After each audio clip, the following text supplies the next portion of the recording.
Hello, আসসালামু আলাইকুম। আমি শিমু ব্লগস থেকে ফারজানা শিমু আপনাদের জন্য অ্যানাদার আরেকটি রেসিপি নিয়ে চলে এসেছি। তো আজকের রেসিপিটা কি হতে চলেছে আপনারা অলরেডি বুঝে গেছেন। আজ বানাবো নারিকেল ইলিশ। আর আজকের ভিডিওটা একেবারেই জমে যাবে, একদম স্কিপ করবেন না, পুরো ভিডিওটা আমার সঙ্গেই থাকুন। তো চলুন, আমরা প্রথমেই নিয়ে নিয়েছি একটা প্লেটে কয়েক পিস ইলিশ মাছ কেটে ধুয়ে পরিষ্কার করে নিয়েছি। দিয়ে দিচ্ছি সামান্য পরিমাণে লবণ, দিয়ে দিচ্ছি একটু মরিচের গুঁড়া, আর এখন দিয়ে দিব পরিমাণ মতো হলুদের গুঁড়া।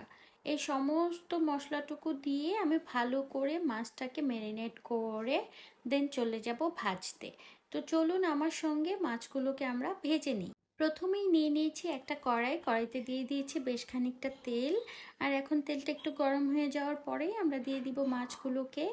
এক এক করে আমি সব মাছগুলোকে এভাবে বিছিয়ে দিব, দিয়ে আমি জাল কমিয়ে দিয়ে অল্প আঁচে সুন্দর করে মাছগুলোকে এপিট ওপিট করে ভেজে নিব। নারিকেল ইলিশ রান্না করতে গেলে প্রথমেই একটা বিষয় মাথায় রাখতে হবে, মাছটাকে একটু হালকা করে ভেজে নিতে হবে, তবে এটা স্বাদটা পুরোপুরি পাওয়া যাবে। আর তা নয়তো যদি কাঁচা মাছ দিয়ে রান্না করেন তাহলে ব্যাপারটা জমবে না। এক সাইড ভাজা হয়ে গেছে, আর এক সাইড ভালো করে একটু ভেজে নিয়ে দেন আমি এটাকে উঠিয়ে নেব। তো অবশ্যই মাথায় রাখবেন, এটা কিন্তু একদম মুচমুচে ভাজা হবে না, ঠিক এই পর্যায়ে ভাজা হবে। দেখতেই পাচ্ছেন, এটা দেখে বুঝে নিতে হবে। এই রেসিপিটা অতিরিক্ত মাত্রায় ফেমাস হচ্ছে আপনার নোয়াখালী, বরিশাল, ভোলা এইসব অঞ্চলে। তো আমার শ্বশুর বাড়ি বরিশাল অঞ্চলে, তো ডেফিনেটলি এটা আমার জানার কথা, কেননা লং টাইম থেকে খেয়ে আসছি। তো ভাবলাম আপনাদের সাথেও শেয়ার করি, এর জন্যই মূলত রেসিপিটা আজকে তৈরি করা। তো আপনারা যারা যারা এইসব অঞ্চলের আছেন আপনারা তো খেয়েছেন, আপনারা জানেন এটার টেস্ট কেমন। তো চলুন এখন আমরা মূল রান্নায় চলে যাই। প্রথমেই আমি মাছগুলোকে উঠিয়ে নিয়ে এখন আমি একটা কড়াইতে বেশ খানিকটা পেঁয়াজ দিয়ে নিচ্ছি। পরিমাণে একটু বেশি পেঁয়াজ দিতে হবে, কেননা আমরা গ্রেভিটাকে একটু থিক করব এর জন্য। তো বেশ খানিকটা পেঁয়াজ দেওয়া হয়ে গেছে, এখন এটাকে একটু ভালো করে ভেজে নিতে হবে, একটু গোল্ডেন ব্রাউন করে।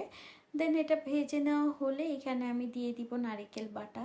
দেখতেই পাচ্ছেন আমি কিন্তু 1 কাপ পরিমাণের মতো নারিকেল বাটা নিয়েছি। দিয়ে দিলাম হলুদের গুঁড়া, দিয়ে দিব মরিচের গুঁড়া 1.5 চামচ, আর দিয়ে দিব লবণ, দিয়ে দিব 1 চামচের মতো রসুন বাটা, সেই সাথে দিব ধনিয়ার গুঁড়া, এটা একটু বেশিই দিব, যাই হোক।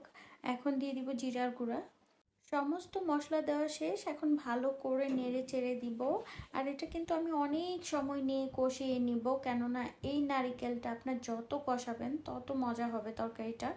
তো এটাকে যতক্ষণ সম্ভব কষাবেন, একটু ভাজা ভাজা করে ফেলবেন।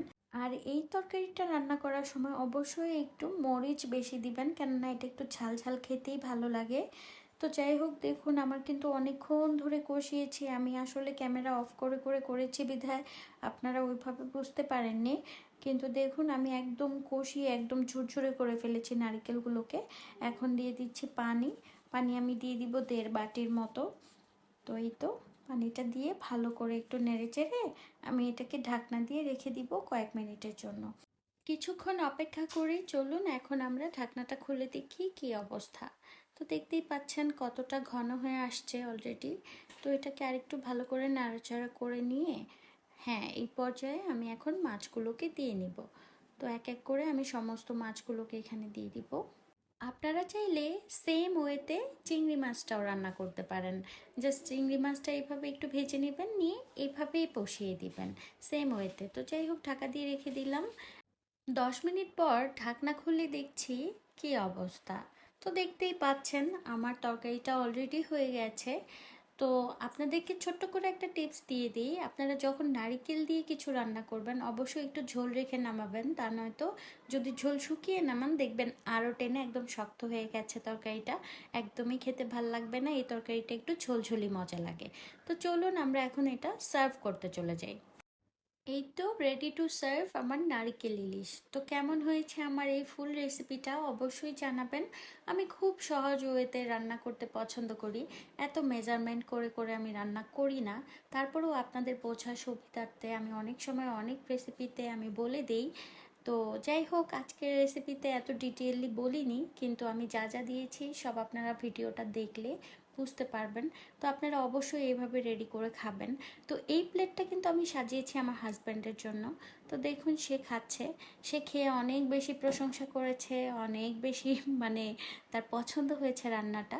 তো যাই হোক, আমার এই ছোট্ট ভিডিওটা আপনাদের কেমন লেগেছে অবশ্যই জানাবেন। যদি এতটুকু ভালো লেগে থাকে তাহলে like, comment, share and subscribe করে পাশে থাকবেন। আল্লাহ হাফেজ।